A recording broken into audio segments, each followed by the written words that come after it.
Google paid Apple $20 billion in 2022 to be the default search engine for Safari on iPhone, iPad, and Mac, reports Bloomberg.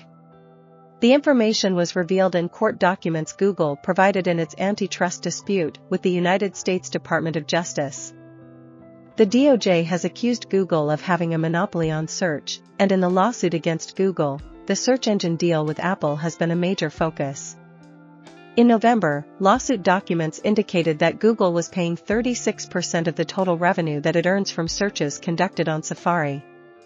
And now it turns out that equates to $20 billion. Google has been the default search engine on Apple devices since 2002, though the deal has been renegotiated several times.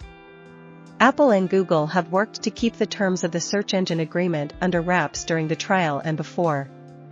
But it has been well known that Google is paying Apple billions per year. Last October, Microsoft CEO Satya Nadella testified that the agreement between Apple and Google has made it impossible for search engines like Bing to compete. Microsoft at one point wanted Apple to buy Bing, but Apple was not interested.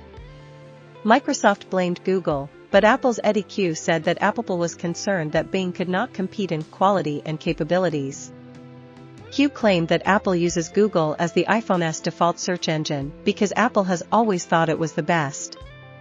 Google is the default search engine on Apple devices in most countries, but users can opt to swap to Yahoo, Bing, DuckDuckGo, and Ecosia as alternatives. Changing browser engines requires opening up the Safari settings. In Europe, the Digital Markets Act has required Apple to make changes to how browsers work. Users are able to choose a default browser when setting up their iPhone, and there are more options than the handful of providers that Apple allows in the United States.